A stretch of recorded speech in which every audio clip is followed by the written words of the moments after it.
And welcome back, ladies and gentlemen, to another episode, or basically the second episode of Grade A Banking, as we head into COTA Circuit of the Americas. Echo Park Auto Grand Prix 2025 race this Sunday. I think flag drops about after 3, somewhere between 3 and 3:30. We'll be looking at a little bit of we'll look at it pretty much both ways on FanDuel and FanDuel Sportsbook and FanDuel DFS with a little bit. So let's just take a look at what I have here. Now, these odds were grabbed a couple of days ago. Like I said, I just started betting NASCAR, and what I do understand is, like, hey, odds move, and I understand it's more comfortable to see like where people are going to be, but then the odds dramatically change after qualifying. So it's kind of like one of those, you got to kind of do your own research and history. And basically, if you're watching these races, basically memory on what you remember from certain races. The one thing about COTA, it's a road course, and this is the 4th time COTA has been out. This will be the 5th race on COTA, so there's only 4 tracks to go about.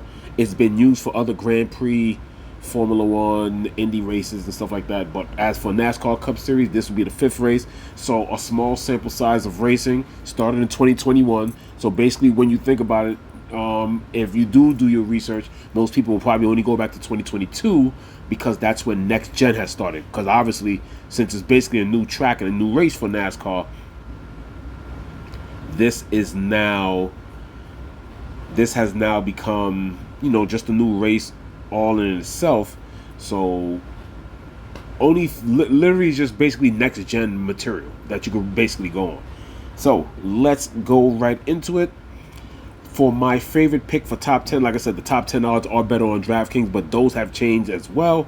So for one positive money pick, I'm going to Austin Cindric plus 120. When I first did the research, Austin Cindric was plus 140. Didn't grab it in time. Austin Cindric's history on this track, he has an average of a 13.1 in general on road courses. So that's the other road courses like Chicago and so on and so forth. Other tracks of this similar style with a lot of turns and so on and so forth. Also, COTA has shrunken down the track, so it still has about 20 turns. Is just that the back part of the raceway is gone, so the long straightaway, I think I should be able to show you a quick picture of that in the meanwhile before I continue on to the DFS part, because it's really going to help out with the DFS part as well. But with that minor change, the beginning of the track, it still has its basic 20 turns, but COTA, they're trying to make the race a little bit more exciting, and obviously with a smaller track, COTA won't be run under your 60-70 rule. It was actually able to get to 100 laps, so because it's not your typical oval or roval or any type of special circuit. It's a road course, like you're literally driving on the road. You might have your short speedways here and there, but they took away the long stretch and a few extra turns and just condensed the track into still a 20-turn format. Is just the case of, you're going to have a shorter navigation. The thing about, well, we'll get more into it after that, but yes, we'll go back into Austin Cindric right there at the bottom here. Austin Cindric plus 120. Like I said, I missed it at plus 140. In the 4 COTA races, he has 2 top 10s. Austin Cindric is also, like I said, once again, has an average placement of 13 when it comes to all road courses. So Austin Cindric is, one of the good races that still has good, plus odds and has the ability to actually finish continually in the top 10.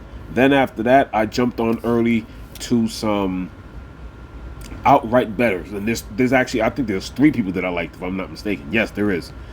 I have Chase. Since I got him at plus 1300, I put the 10 on Chase Elliott. Chase Elliott, when it comes to Elliott himself, he's definitely one of the better top-rated road course drivers since 2022. Obviously, next gen. Chase Elliott ranks 3 with an average finish of exactly 10. and he does have 7 top 5s to go along with all road courses. So along with that, I think Chase Elliott is a solid pick, plus the odds are nice, pretty much there. When it comes to these road courses, Shane Van, I'll show you in a bit, but there's pretty much a couple of guys that Shane SVG is pretty much plus 550. We could go into it and see if the odds did change, but we'll go into that after. So I have Chase Elliott plus 300, and then bigger odds. Like I said, he'll definitely be in my fantasy picks. Austin Cindric is plus 32. Like I said, average 13.1, and overall in road courses hasn't won, but has 3 top 5s and 7 top 10s in road courses since 2022. Like I said, there's only a few of these a year, so Austin Cindric, another solid driver. And then also, I like Chris Buescher. Chris Buescher is pretty much, when it comes to road courses, doesn't have the most wins, but definitely has the most success. Average place of 8th. So he averages not at 10 like Elliott or something like that. His average is in the top 10. The only person who has a single-digit average finish is SVG, and that's at 9.8. So since 2022, Chris Buescher has a win, has a lot of experience with road courses, NASCAR-wise. Chris Buescher has 15 races in the 15 races, 1 win, 12 top 10s, 4 top 5s. So Chris Buescher is definitely one of my favorite picks here. The odds did move a bit on DraftKings. He's still plus 100 over there on DraftKings for a top 10. So that's actually great right there. I think that's value you should be able to get to. Once again, Chris Buescher plus 100 for a top 10 on DraftKings. But I definitely like him for the plus 2400 for the outright. So last week I went with 1 or 2 people. This week I'm going with 3. So now we shall go over into a quick map outlook, and we shall continue this video. And as we continue with this, so here's the COTA track layout. To your right is the old way of COTA. That is the old way. So as you can see here, they have taken away pretty much what the race is. As you can see, here's the beginning right here. So pretty much what they did from what I saw, and I traced it back. So you see where it has turn 6, and you have that little gray line. That gray line is now part of the track. So 6 is now a turn into a short straightaway of turn 12. So basically, when it comes to this, 7, 8 on this old track, 7, 8, 9, 10, 11 leading to the long straightaway is gone, which has now changed into this. This is now what COTA is. So one decent length straightaway at the bottom of the track, but still keeps its 20 turn format. So that's what we're looking at here. And now with a cool, so the thing with these road courses with all the turns, the one thing about COTA is very hard to pass. So before I even get into the FanDuel, and like I said, it's very important for qualifying to be done here. But the most important thing that I've seen, and it's a short sample, so I definitely got this accurate. It's not like you got to go back years and years, even though people are really only going back to next gen. When you see this right here, and there's a lot of more turns, and it's a more short, condensed track, because now you don't have to worry about the long straightaway or anything like that. But still, things can still happen in the turns and everything.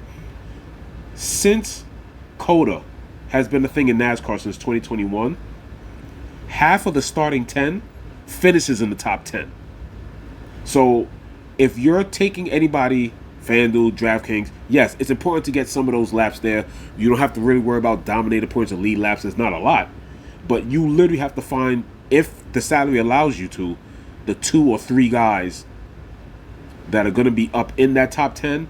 And then every now and then you need the place differential guy. For instance, in last year, I'll go back the last 2 races. It's 4, but I'll go back the last 2. Last year's race, William Byron took first place. He started first, led the race most of the time, and then got back to first. Christopher Bell finished second, started fourth. Ty Gibbs finished third, started second. Then you get to Alex Bowman, finished fourth, but started 17th. Then you go to Tyler Reddick, started fifth, started third, finished fifth.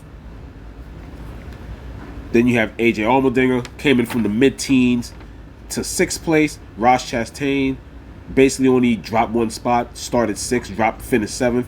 Chris Buescher, as I said, had started out 20th, but finished 8th.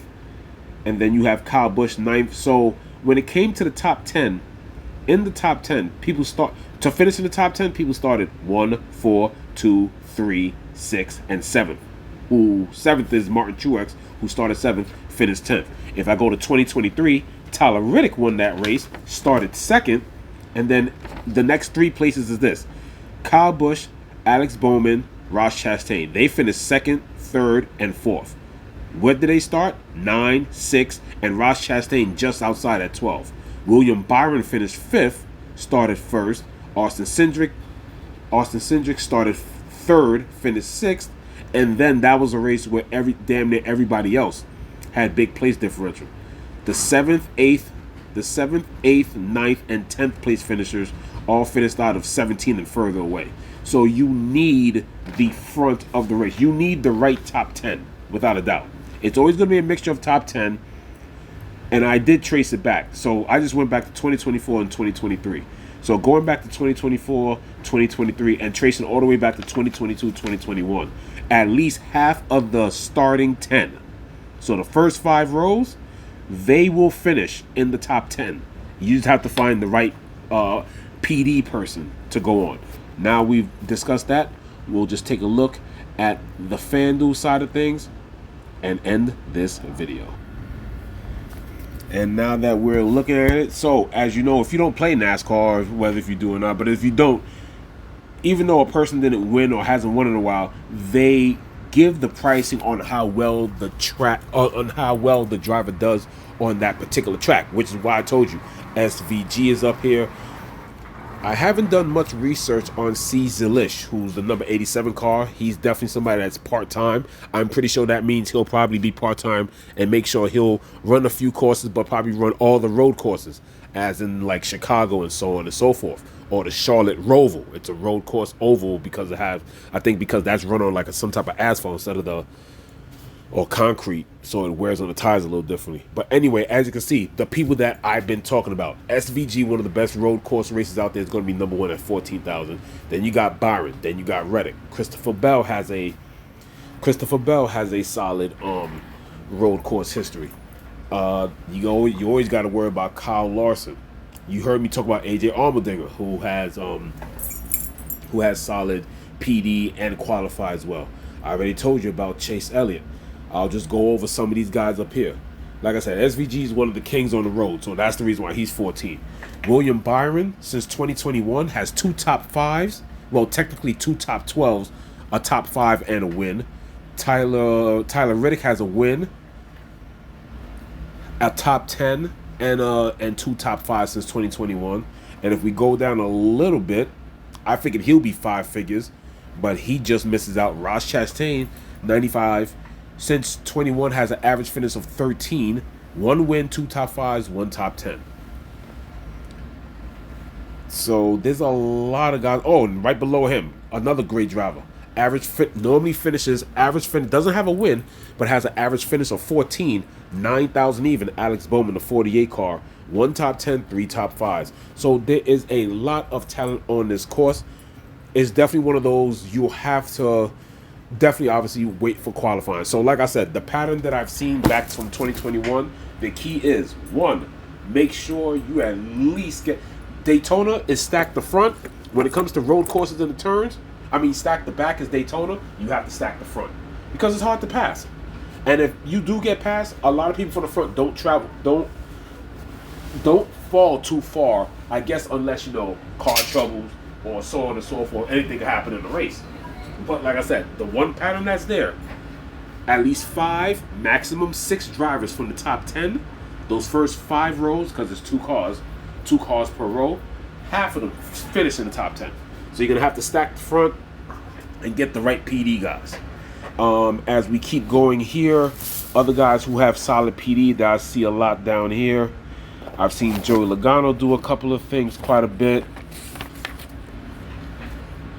Like I said, Dinger has an average. We went by AJ Allmendinger.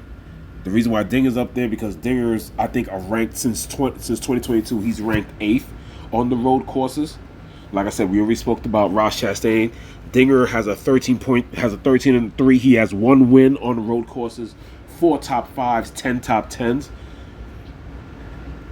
If we keep going down, like people who might not qualify well, who normally don't qualify well, but normally, could make an impression and do some things. There we go. Michael McDowell is somebody that runs pretty decent. He might be a PD person. Looks cheap so far. Obviously, we have to wait for qualifying. But Michael McDowell is just outside the top 10 of all-time ranking on the road courses. Michael McDowell is 11th all-time currently. Well, not all-time, from 2022. He's right there with a 14.3 finish. Has a lot of experience. 15 road races. 1 win. 3 top 5s. 8 top 10s. So he's somebody that's also a cheap option. Like I said, we also got to wait for... We definitely have to wait for some qualifying, but, things can happen. And then also people that will be interesting as well. Cheap people. We got Carson Hocevar. Hocevar, only 4 races, but pretty decent. 1 top 5, 1 top 10 for Carson Hocevar. He's pretty solid. And I don't think there's anybody really down here that, when it comes to track-wise or history-wise, are really that good. But you're going to need to try and find that PD person there, or whatever the case is. Like I said, Joe Logano has history of being good PD. Ryan Blaney has done pretty good PD. Ryan Blaney is a solid driver. When it comes to road courses, not so much. But last year, Ryan Blaney did run well. The 2024 COTA race, Ryan Blaney started 28th, got to 12th. And when it comes to PD points, Ryan Blaney in 2023 qualified 38th, but finished 21st. Ryan Blaney has run well these last 3 years. His first year didn't run too well, but since basically 2022, Ryan Blaney is pretty solid. Ryan Blaney finished 6th. He actually qualified first, and then dropped to 6th, which is also proof about the qualifying of the top 10. You need at least a couple of people in the top 10.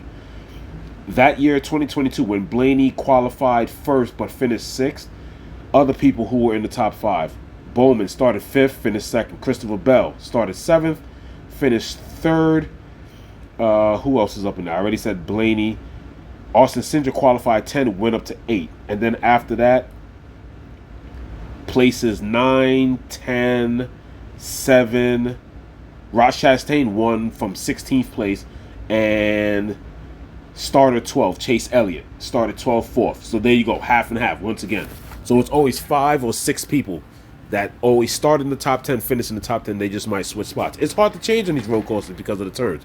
Got to have the right technique, and obviously with NASCAR, got to have a little bit of luck. But that is the preview there.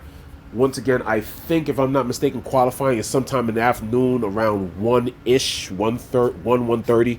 So definitely look out for that. That's my NASCAR preview. Thank you for tuning in. This is Grade A Fantasy, signing off. Good luck this weekend at COTA, betting or playing daily fantasy.